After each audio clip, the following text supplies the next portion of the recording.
Welcome to my channel. நம்ம சேனலை subscriber செய்யாதவங்க subscriber செய்துக்காங்க, bell ஐக்கானை கிளிக் செய்துக்காங்க. உங்களுக்கு யூஸ்ஃபுல்லான தகவல்கள் நல்ல நல்ல தகவல்களாக கிடைக்கும். நாம் இப்போ எதை பற்றி பார்க்க போகிறோன்னா, நிலைவாசல் பூஜை எதற்காக செய்கிறோம் அப்படிங்கிறத பற்றி பார்க்க போகிறோம். நிலைவாசலில் யார் தங்கியிருக்காங்க, யார் நிலைத்து நிற்கிறாங்கங்கிறத பற்றி பார்க்க போகிறோம்.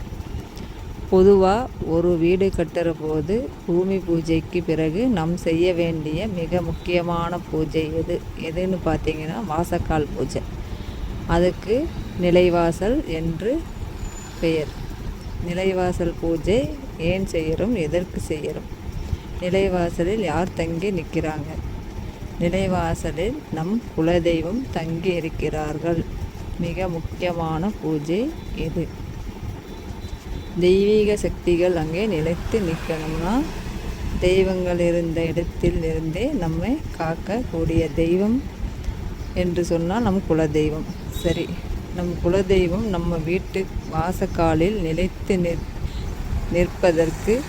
நிற்பது எப்படி? வாரம் நாம் நிலைவாசலை சுத்தம் செய்யணும். அதுக்கு மஞ்சள் குங்குமம் வைத்து மாக்கோலம் போட்டு பூக்களால் அலங்காரம் செய்து தீபம் ஏற்றி தூபம் காட்டி வர நல்ல சக்திகள் அங்கு தங்கி துர்சக்திகளை விரட்டிவிடும். பொதுவாகவே நிலைவாசலில் ஆற்றல் அதிகம்.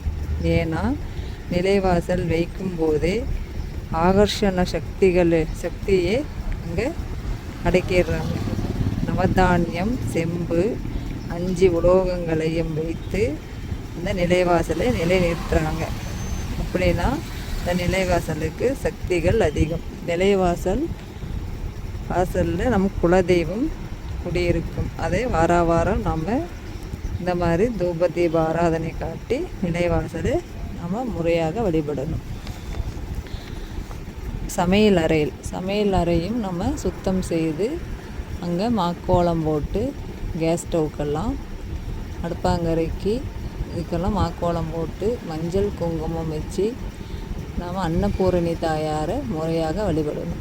அன்னபூரணி தாயார் வழிபடும்போது நமக்கு அன்னத்துக்கு பஞ்சம் இருக்காது.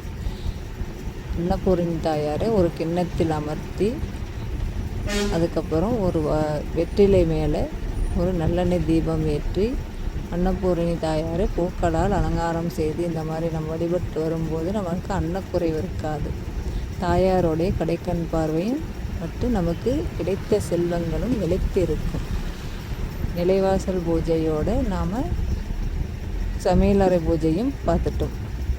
இப்போ நம்ம எப்படி ஒரு காலையில் எழுந்தால் இப்படி ஓடிக்கிட்டே இருக்கணும். கடிகாரம் எப்படி ஓடிக்கொண்டே இருக்கிறதோ அதுபோல் நம்ம ஓடிக்கிட்டே இருக்கணும். ஒரு இயந்திரம் ஓடாமல் நின்று போனால் அதை தூக்கி ஓரம் கட்டிடுவாங்க. அது மாதிரி தான் நம் மனிதர்களும் நம்ம ஓடாமல் நின்று போனால் நம்மளை தூக்கி ஓரம் கட்டி விடுவார்கள். அதற்காக நாம் இந்த மாதிரி வேலைகளை செய்து கொண்டே இருக்கணும். இது நிலைவாசல் பூஜையும் நம் குலதெய்வமோட ஆகர்ஷண சக்திகளையும் அடக்கியிருக்கும். தேங்க்யூ ஃபார் வாட்சிங். சப்ஸ்கிரைபர் செய்யாதவங்க செய்து கொள்ளுங்கள்.